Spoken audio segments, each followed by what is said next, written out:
Good morning, students. As you know, we are continuing the chapter number 2 of history, that is writing and a city life. Okay, and today we are going to start a new topic, that is life in the city पूर्व. Previous video में आपने Mesopotamia के बारे में study किया और हमें उससे एक बेसिक आइडिया मिला कि वहाँ पर धीमे धीमे एक एलाइट वर्ग भी आता है, मतलब जो रूल करते हैं. राजा का आपने देखा कि राजा होते थे और कुछ पर्सन वहाँ पर अमीर भी थे, लेकिन जो पर्सन अमीर थे उनका परसेंटेज, अमीर लोगों का परसेंटेज जो था वो काफी कम था.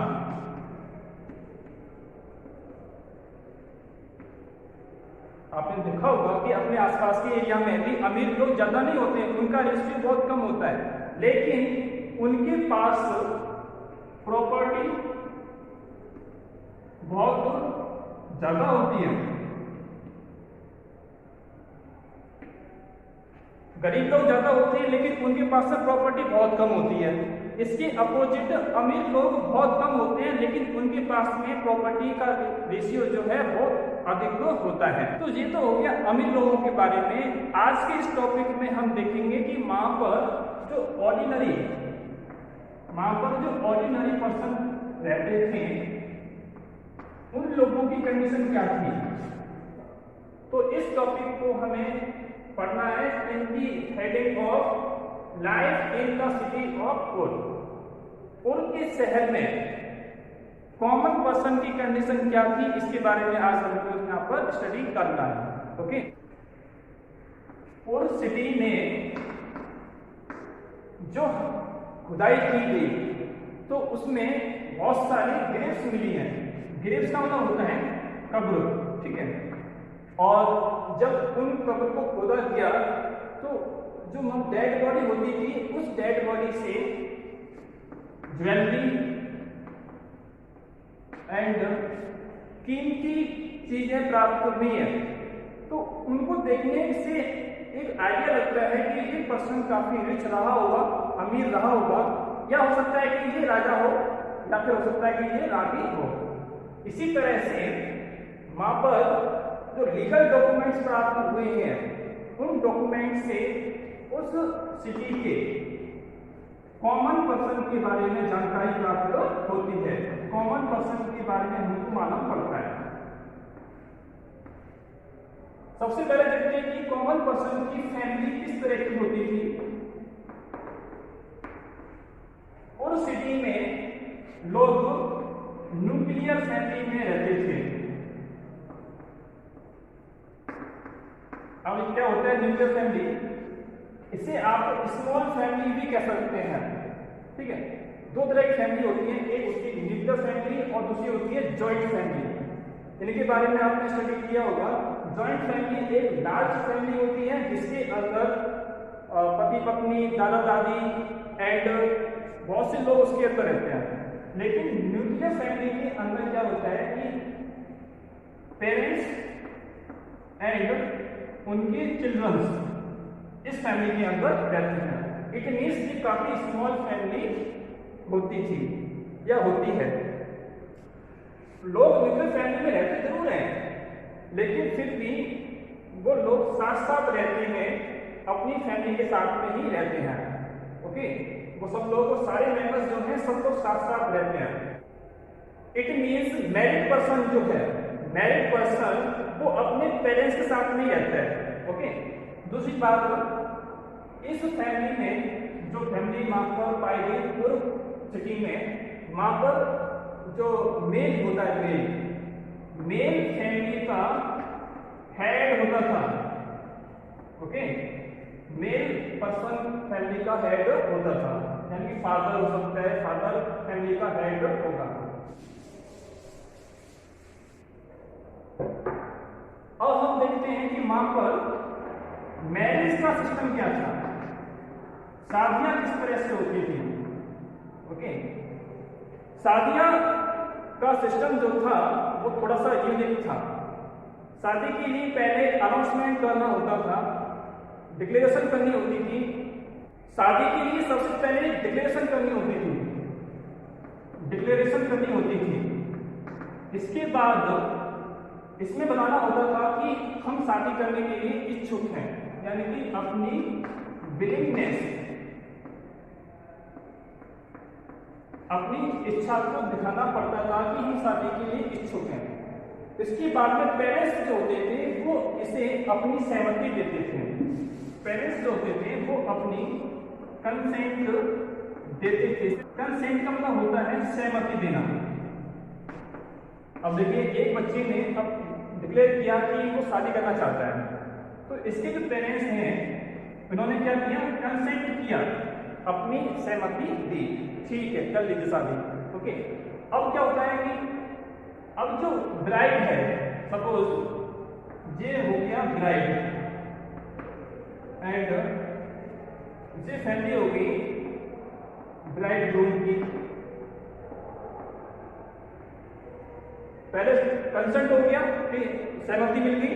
इसके बाद में क्या होगा, ब्राइड ग्रूम के यानी कि लड़के की जो फैमिली होती थी वो ब्राइड की फैमिली को यानी कि लड़की वाली फैमिली को गिफ्ट देती थी। इसी तरह से लड़की वाली जो फैमिली होती थी वो लड़के वाली फैमिली को क्या देते थे, गिफ्ट देते थे। तो यहाँ पर एक्सचेंज होता था। एक्सचेंज किसका हुआ यहाँ पर, एक्सचेंज ऑफ गिफ्ट्स, ठीक है। इसके बाद में क्या होगा, जब इनकी शादी होती थी तो लड़की जब वहां से जाती थी तो लड़की का जो पिता है वो पिता अपनी प्रॉपर्टी का एक पोर्शन, एक पार्ट इस लड़की को जरूर देता था, ठीक है। इसी तरह से जो लड़का है, लड़का जो है वो अपने पेरेंट्स से उस पार्ट को हासिल कर लेगा। तो ये सिस्टम किसका था, मैरिज का सिस्टम था। अब हम देखते हैं कि वहां पर हाउस कैसे होते थे, घर किस तरह से बने होते थे। तो जब हमने उस एरिया की खुदाई की तो वहां पर जो हाउस हमको मिले हैं उनका साइज, यानी कि हाउस का जो साइज था, हाउस या फिर कह सकते हैं प्लॉट का जो साइज था वो साइज इर्रेगुलर था, कोई छोटा है कोई बड़ा है, इर्रेगुलर था। एंड उसकी जो गलियां हैं, गलियां जो थी वो टेढ़ी मेढ़ी होती थी और सीधी भी नहीं होती थी। जैसे आपने क्लास 6 में पढ़ा था कि मोहनजोदारो में जो सिटी आपने देखी थी उस सिटी में हाउस जो होते थे वो एक सिस्टम से बने होते थे और वहां की जो रोड थी वो रोड भी सीधी होती थी, काफी चौड़ी होती थी। लेकिन यहाँ पर ऐसा नहीं है, यहाँ पर रोड भी काफी छोटी रोड है एंड टेढ़ी मेढ़ी रोड है। तो इससे एक बात प्रूव होती है कि जो बैलगाड़ी होती है, जो बैलगाड़ी होती है वो बैलगाड़ी इस रास्ते से उनके घर तक नहीं पहुंच पाएगी। जो बैलगाड़ी है वो इस रास्ते से उनके घर तक नहीं पहुंच पाएगी। ओके, तो घर तक सामान लाने के लिए वो लोग क्या करेंगे, सपोज उनको गेहूं लेके आने हैं, गेहूं की बोरी लेके आनी है, तो वो लोग क्या करेंगे, तो वो लोग क्या करेंगे, डंकी जो होता है, डंकी मीन्स घोड़ा जो होता है, उसकी पीठ पर सामान रखेंगे, अनाज रखेंगे और अपने घर पर लेके आएंगे। ओके, तो इसको देखने के बाद एक बात क्लियर हो जाती है कि वहां पर सिटी प्लानिंग नाम की कोई चीज नहीं होती थी।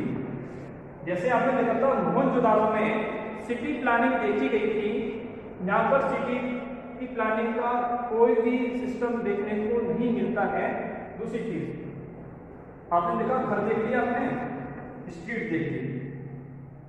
अब घर के अंदर नाली भी होती है जिसे आप कहते हैं ड्रेनेज। ड्रेनेज का सिस्टम भी अच्छा सिस्टम नहीं था। जैसे मोहनजोदारो में ड्रेनेज का बहुत अच्छा सिस्टम था, नाली जो होती थी ढकी हुई नालियां होती थी एंड छोटी नाली जो होती थी बड़ी नाली से जाके मिल जाती थी। लेकिन ऐसा नहीं होता यहाँ पर घर के अंदर, सपोज कि आपका घर है तो इसी घर के अंदर नाली होगी और यहाँ पर एक गड्ढा होगा, ठीक है, तो उससे क्या होगा, घर का सारा पानी जो है इस गड्ढे के अंदर चला जाएगा। घर के बाहर नहीं जा रहा है, घर के अंदर ही गड्ढा होगा, उसके अंदर चला जाता था।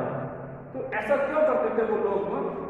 अगर वो नाली का पानी बाहर गया या सपोज बहुत बारिश हुई, सारा पानी घर के बाहर जाएगा और यहाँ पर क्या है, यहाँ पर एक गली है, तो गली के अंदर बहुत अधिक कीचड़ हो जाएगी, इसीलिए वो लोग गली के अंदर ज्यादा पानी नहीं डालते थे। ओके, नेक्स्ट पॉइंट, जो घर है, घर में वेंटिलेशन नहीं होता था, तो घर के अंदर रोशनी कैसे आती थी? रोशनी आती थी, सपोज इनका जो घर है, तो घर के यहाँ पर वेंटिलेशन नहीं होता था, तो रोशनी जो आती थी उनके घर में वो गेट से आती थी, गेट से, और उस गेट का दरवाजा जो होता था वो घर के अंदर खुलता था। गेट का दरवाजा बाहर नहीं खुल रहा है, घर के अंदर उसका दरवाजा खुलता था। ओके, तो इससे क्या होगा, जब कोई दरवाजा घर के अंदर खुलता है आंगन में, तो उनको प्राइवेसी इससे प्राप्त हो रही है। ओके, दूसरी बात, उनकी सिटी में अब हम देखते हैं कि साफ सफाई किस तरह से होती थी, इट मीन्स हाइजीन। हम देखते हैं कि वहां पर हाइजीन किस तरह की थी। तो इस मामले में भी ये लोग ज्यादा अच्छे नहीं होते थे। क्यों? ये लोग क्या करते थे, घर के अंदर जितना भी कूड़ा होता था उसको घर के बाहर जो गली होती थी उसमें फेंक देते थे। तो जब घर का सारा कूड़ा हम बाहर फेंकेंगे तो एक दिन टाइम वो आएगा जब इस गली का लेवल ऊंचा हो जाएगा और आपकी घर का जो गेट है वो नीचा हो जाएगा। ठीक है, तो उन्हें समय समय पर अपने घर की दहलीज होती है उसको ऊंचा करना पड़ता था। ठीक है, तो जो हो गया साफ सफाई के बारे में। अब देखते हैं नेक्स्ट चीज, उस सिटी में जो पर्सन रहते थे, जो सिटीजन रहते थे, वो अंधविश्वास में बिलीव करते थे, सुपरस्टिशन में उनका बिलीव था। उनका मानना था अगर घर का जो मेन गेट है वो अंदर की साइड खुलता है तो घर में प्रॉस्पेरिटी आती है। अगर घर का जो मेन गेट है बाहर की साइड खुलेगा तो उस पर्सन का जो भाग्य है, जो उस पर्सन का जो लक है वो अच्छा नहीं होगा। इस तरह से वहां पर कई सारे सुपरस्टिशंस होते थे। उनकी सिटी में एक रॉयल सीमेंट्री भी प्राप्त हुआ है जहां पर राजा की फैमिली के लोगों को दफनाया जाता था। ओके, अब जो कॉमन पर्सन है इस एरिया के, उन लोगों को किस तरह से दफनाया जाता था? तो ऐसे भी सबूत मिले हैं कॉमन पर्सन को घर के अंदर ही उनको दफनाया जाता था। तो कब्रिस्तान के अंदर ही लोग को दफनाते थे एंड कुछ लोग जो होते हैं उनको घर के अंदर ही वो लोग दफना देते थे। ओके, तो आपने जितना भी आज डिस्क्रिप्शन सुना वो किस सिटी का था? वो सिटी का था उर सिटी का। यहाँ पर घर आपने देखे, घर का साइज इरेगुलर था और स्ट्रीट जो थी वो स्ट्रीट टेढ़ी मेढ़ी होती थी एंड उनका जो डिस्टेंस है, उनकी चौड़ाई जो है वो काफी कम होती थी। तो घर पर सामान लाने के लिए उन्हें जानवरों का इस्तेमाल करना होता था। फॉर एग्जाम्पल टंकी, ड्रेनेज घर के अंदर ही नाली वगैरह होती थी जहाँ पर सारा पानी जाता था और एक गड्ढे में चला जाता था। तो इनको देखने के बाद में हमने ऐसा अनुमान लगाया कि वहां पर सिटी प्लानिंग नहीं होती थी, सिटी प्लानिंग वहां पर नहीं होती है। ओके, साफ सफाई वो लोग घर का सारा कूड़ा करकट बाहर स्ट्रीट में फेंक देते थे और वो लोगों के पैरों में भी लगता था।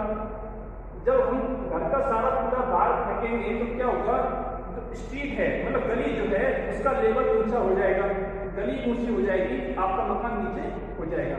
तो आपको अपने मकान की जो दहलीज होती है उसको ऊंचा करना पड़ेगा। मांगे लोग जो थे अंधविश्वास को मानते थे, जैसे कि घर का जो गेट है वो अंदर की साइड खुलना चाहिए, अगर गेट बाहर साइड खुलता है तो वो उस पर्सन का जो लक्ष्य है उसके लिए अच्छा नहीं होगा।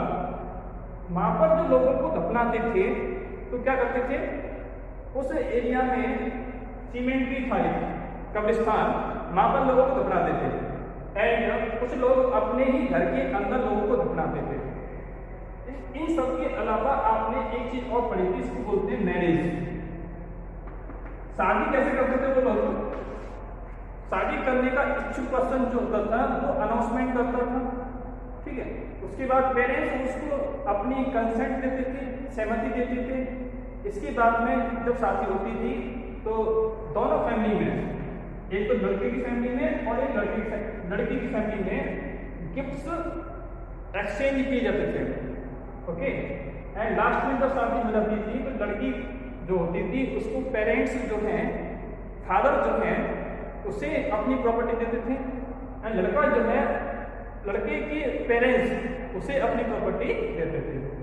तो जिस सब कुछ डिस्क्रिप्शन किसका है, उस सिटी का है। तो आज का जो टॉपिक जो था उसमें हमने देखा कि उस सिटी में किस तरह से लोग रहते थे और उनका रहन सहन कैसा था और उनकी लाइफ किस तरह की थी। तो आज की इस वीडियो में सिर्फ इतना ही। Thank you.